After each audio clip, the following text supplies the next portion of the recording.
You might not know this, but tires have their birthday stamped right on the sidewall. Look for the oval symbol, and the 4-digit code inside represents the week and year of manufacture. And the guideline I've always heard is that you should replace your street tires after 5 years, even if they still look good, because the rubber will have aged and hardened. But do tires really expire after 60 months, or is that just a myth the industry pushes to sell more product? Well, we talked to elastomer experts to learn how rubber actually ages. We've got a 7-year-old set of Hypersport tires and a senior citizen of a superbike to test them with, so we're about to get some definitive answers, or at least some more informed answers. Let's open up the shop manual.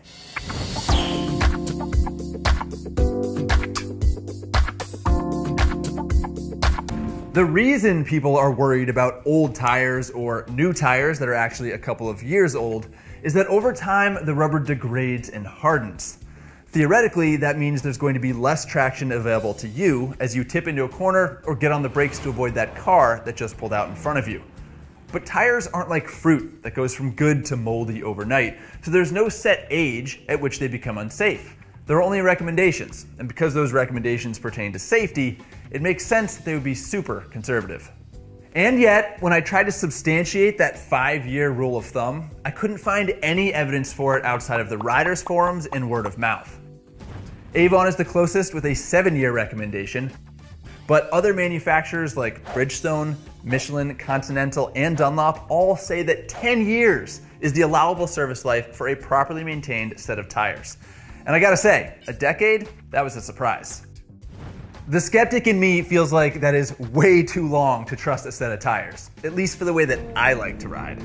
So, to test the theory that tires can be good for up to 10 years, we have sourced an unused set of Bridgestone RS10s from way back in 2014.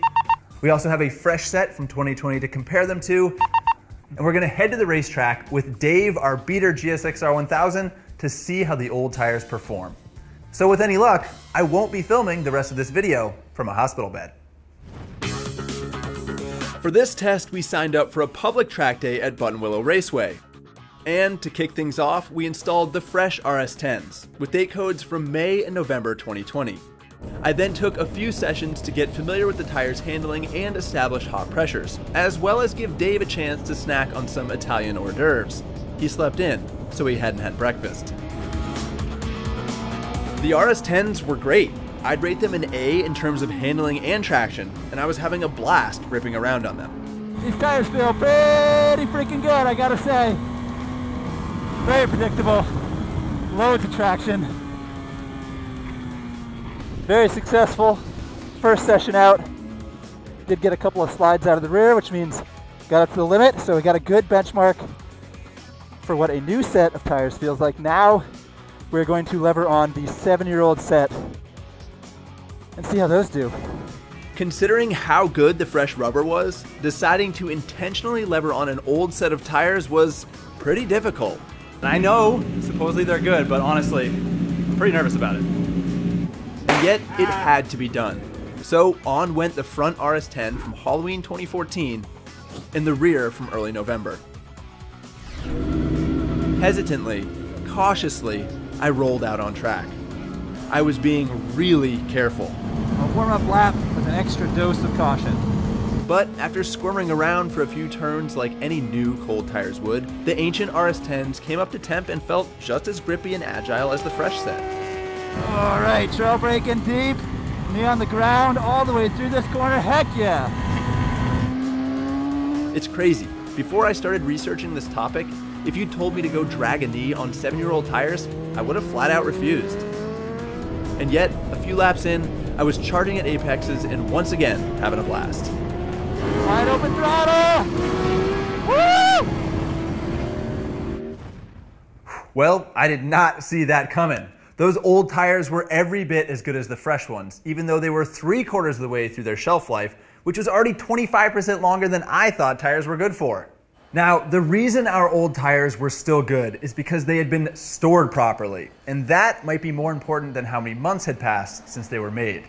Age is not the same thing as aging. Think of milk. It'll last for a week or more if you keep it in the fridge, But if you leave it out on the counter overnight, well, you don't want to lose that bet. It's the same thing with tires. Stored indoors, away from direct sunlight and intense heat, and a couple of other factors that we are going to discuss, tires have a very long shelf life. And if you buy your rubber from a reputable store or online retailer, they will have proper storage facilities and rotate stock to keep inventory fresh.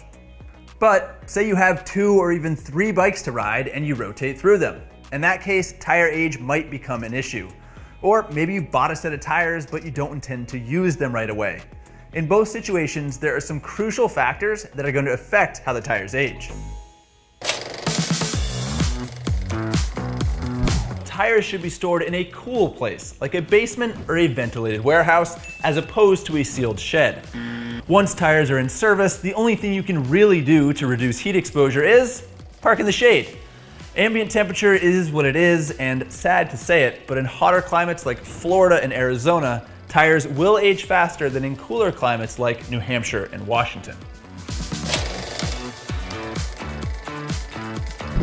Oxygen causes the atoms in the elastomer molecules to lose electrons. This oxidation causes the rubber to harden and weaken.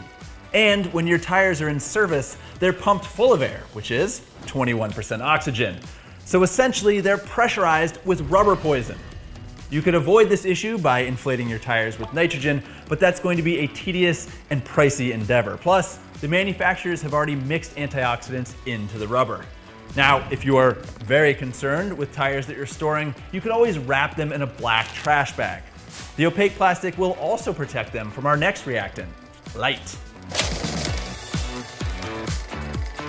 Ultraviolet radiation causes homolytic fission, the fancy name for when molecules break down into smaller, less stable pieces.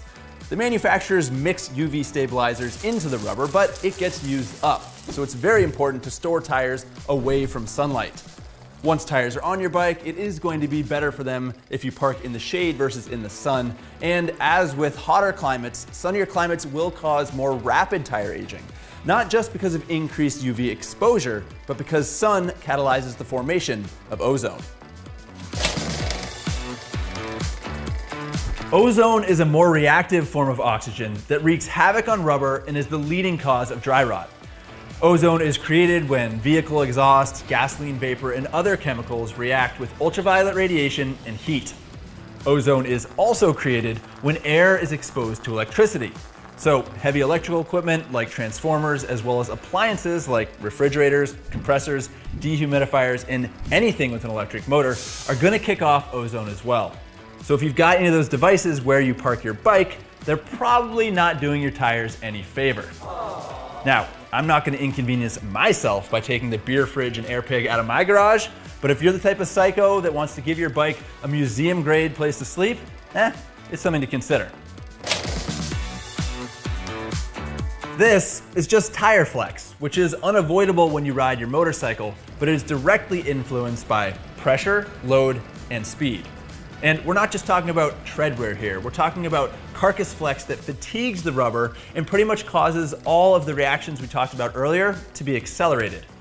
When tires are in storage, they don't experience much mechanical stress, but if they're stacked up in a pile, then those tires at the bottom are getting squeezed.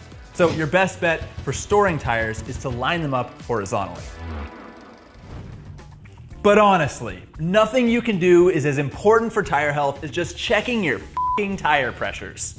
Have you aired up in the last 2 weeks? No? Well, then you've probably got low pressure, and that's going to be worse for tread wear, rubber aging, and handling than anything your tires are going to experience outside of blatant abuse like a burnout or parking under the arc of a Tesla coil.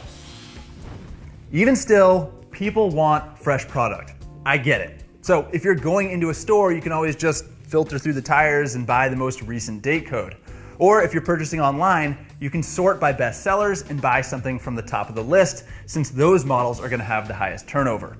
Alternatively, you can just buy the latest and greatest, because the newest tire from a given manufacturer, it's going to be, well, it's going to be new. If you end up getting suspect tires or rubber of unknown origin, it's important to check the date code, but also visually inspect for tread wear, damage, and dry rot. Plus, consider the tire's intended use. Are you just going to commute on it, or do you like to charge hard at the racetrack? The more demanding the application, the more cautious I would be with tire age. But the bottom line is that tires don't just expire after 5 years. So if the tire you're working with is less than 10 years old, isn't obviously worn out or damaged, and has been stored properly, odds are it's going to be just fine to ride on. That's according to me, Dave here, and most importantly, the people that make the tires.